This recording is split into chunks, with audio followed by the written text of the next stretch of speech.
وَلِلَّهِ الْأَسْمَاءُ الْحُسْنَى فَادْعُوهُ بِهَا. عليكم ورحمة الله وبركاته.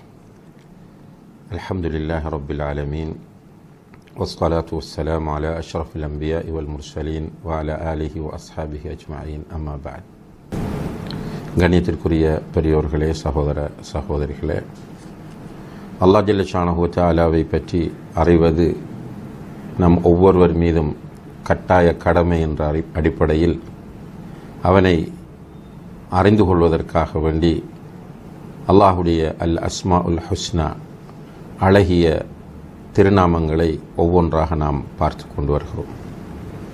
அந்த தொடரிலே இன்றைய அமர்வில் அல்லாஹுடைய இரண்டு முக்கியமான பெயர்களை நாம் பார்க்க இருக்கின்றோம்.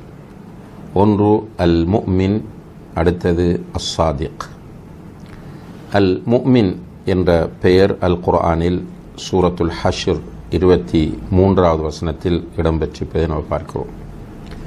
அஸ்ஸாதிக் என்பது அல் குர்ஆனிலே சூரத்துல் அன்ஆம் 146வது வசனத்தில் இடம்பெற்றிருக்கிறது.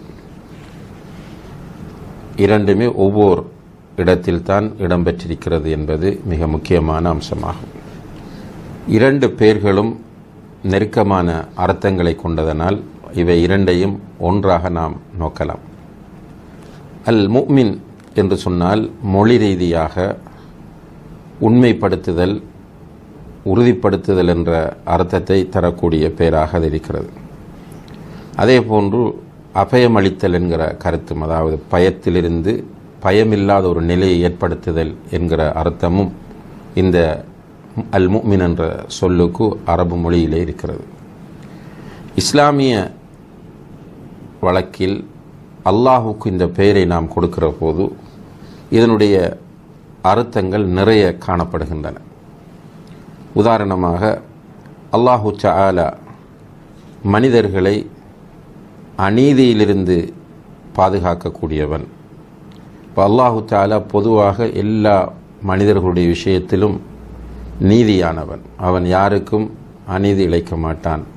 அப்போ அநீதி என்கிற அந்த நிலையிலிருந்து மனிதர்களுக்கு பாதுகாப்பு வழங்கக்கூடியவன் என்கிற ஒரு அர்த்தம் இந்த பெயருக்கு இருக்கிறது. அதே போல அவனை ஈமான் கொண்ட மக்களை தண்டனையிலிருந்து பாதுகாப்பவன் என்கிற அர்த்தமும் இருக்கிறது. அல் முஃமின் என்று சொன்னால் பாதுகாப்பவன் என்கிற அர்த்தத்தை கொடுக்கும்போது மூமின்களை தண்டனையிலிருந்து அல்லாஹு தஆலா பாதுகாப்பான். அதே போல தண்டனைக்கு உட்பட தேவையில்லாதவர்களை தண்டனையிலிருந்து பாதுகாப்பவன், அபயமளிப்பவன் என்கிற அர்த்தம் இதற்கு இருக்கிறது. அதே போல கதாதா ரஹிமஹுல்லா அவர்கள் சொல்லுகிறார்கள், அல் முஃமின் என்று சொன்னால் அவன் ஆமன பி கௌலிஹி அன்னஹு ஹக்குன், அதாவது தான் உண்மையானவன் என்பதை அவன் உண்மைப்படுத்தக்கூடியவன்.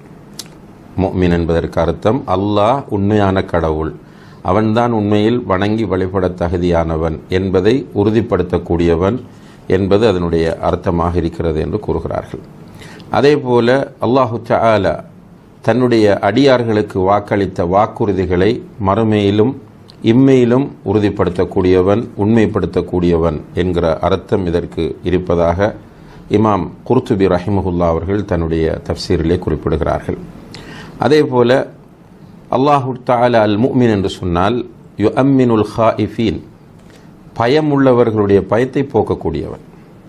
பயத்தோடு வாழுகிற மக்களுடைய உள்ளங்களிலிருந்து பயத்தை நீக்கி அமைதியையும் நிம்மதியையும் பரப்பக்கூடியவன் என்பது இதனுடைய அர்த்தமாகும். உதாரணமாக சூரத்து குரைஷ் என்ற அத்தியாயத்தில் அல்லாஹு தஆலா சொல்லும்போது அல்லதி அத்அமஹும் மின் ஜூ வ ஆமனஹும் மின் ஹவுஃப், அவர்களுக்கு பசிக்கு உணவு கொடுத்தான், பயத்திலிருந்து அவர்களை பாதுகாத்தான். அப்போ அல் முஃமின் என்று சொன்னால் இந்த அர்த்தமும் அதற்கு இருக்கிறது.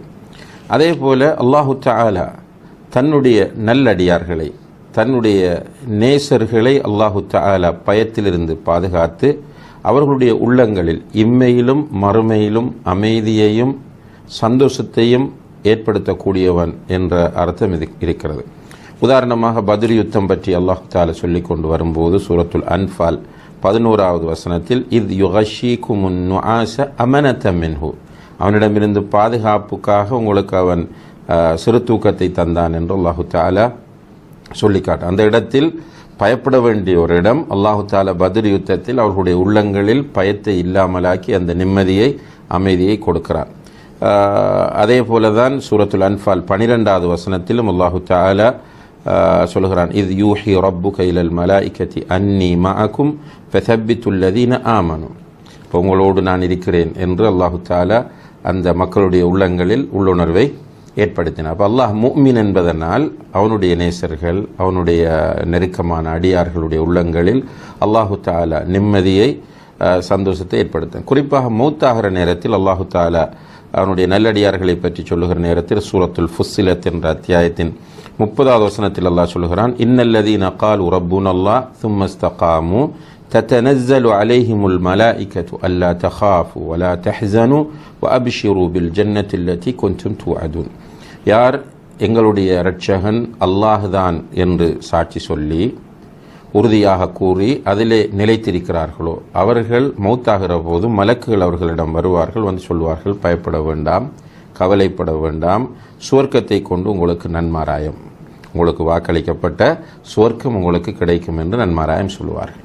அல்லாஹு தஆலா முஃமின் என்கிற காரணத்தினால் அவனுடைய நல்லடியார்கள் மௌத்தாகிற நேரத்தில் அவர்களுடைய உள்ளங்களில் ஒரு அமைதி நிலையை ஏற்படுத்துகிறான் என்பது என்னுடைய அர்த்தமாகும். அதே போல கபருக்குள்ளும் இந்த நிலை ஏற்படும். ஒரு நல்லடியானை பொறுத்தவரையில் அவனுக்கு அல்லாஹு தஆலா அபயம் அளிப்பான், அதனால் அவன் முஃமினாக இருக்கிறான். ரசூலுல்லாஹி அலைஹி வஸல்லம் அவர்கள் சொல்கிறார்கள் இதா உஜ்லிஸ الرجل الصالح في قبره غير فزع ولا مشعوف, அதாவது இந்த பதட்டம் டென்ஷன் இல்லாமல் ஒரு சாலிஹான அடியான் தன்னுடைய கபரில் எழுப்பி வைக்கப்படும் போது, அப்போ கபரில் மலக்குகள் வந்து எழுப்புகிற போது அவனுடைய அல்லாஹு தஆலா தன்னுடைய நல்லடியார்களுக்கு ஒரு நிம்மதியை ஒரு அமைதியை கொடுக்கிறான் என்பது அல் முஃமின் என்ற கருத்து தரக்கூடியதாகும்.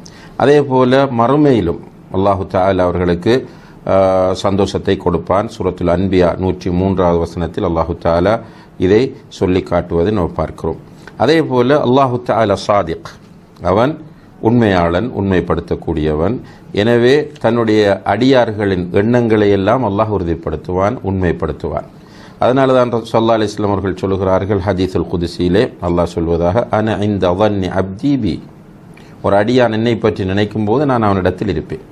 ஒரு அடியான் என்னை பற்றி நினைக்கிற போது நான் அவனிடத்தில் இருப்பேன். வ அன மஅஹு இதா தஆனி, அவன் என்னிடத்தில் துஆ கேட்டால் நான் அவனோடு இருப்பேன். அல்லாஹு தஆலா அவனுடைய எண்ணத்தை உண்மைப்படுத்துகிறான். ஒரு அடியான் அல்லாஹ்வை பற்றி வைக்கக்கூடிய நல்லெண்ணத்தை அல்லாஹ் உண்மைப்படுத்துவோன் என்பது சாதிக்னுடைய அர்த்தமாக இருந்து கொண்டிருக்கிறது. அதே போல் அல்லாஹு தஆலா தன்னுடைய அவுலியாக்களை, தன்னுடைய ரசூல்மார்களை அற்புதங்களை கொண்டு உண்மைப்படுத்துவான். அதாவது குறிப்பாக ரசூல்மார்கள் நபிமார்களுக்கு முஅஜிசத்துகளை கொண்டு அல்லாஹு தஆலா உண்மைப்படுத்தக்கூடியவன், எனவே அவன் சாதிக். அவுலியாக்களுக்கும் சில நேரம் கராமாத்துகளை கொடுத்து அல்லாஹு தஆலா உண்மைப்படுத்துவான். அந்த வகையில் அவன் சாதிக் என்று நாம் புரிந்து கொள்ளலாம். எனவே அல்லாஹுடைய முக்கியமான 2 பெயர்களாக அல் குர்ஆனிலே அல் முஃமின் அஸ் சாதிக் என்ற பெயர்களை நாம் பார்க்க முடிகிறது. இந்த 2 பெயர்களும் அல்லாஹ்வை பற்றிய ஒரு நல்ல எண்ணத்தை நம்முடைய உள்ளங்களிலே ஏற்படுத்துகிறது. நம்முடைய வாழ்க்கையில் நிம்மதி, அமைதி, மகிழ்ச்சி என்பது அல்லாஹ்வினால் உத்தரவாதப்படுத்தப்பட்ட ஒன்று என்ற எண்ணமும் நமக்கு ஏற்படுகிறது. அல்லாஹ்வை சரியாக புரிகிற போது நிச்சயமாக நாம் இந்த உலகத்தில் சந்தோஷமாக மகிழ்ச்சியாக இருக்கலாம். அல்லாஹு தஆலா அதற்கு எனக்கும் உங்களுக்கும் தௌஃபீக் செய்வானாக. வஸ்ஸலாமு அலைக்கும் வரஹ்மத்துல்லாஹி வபரகாத்துஹு.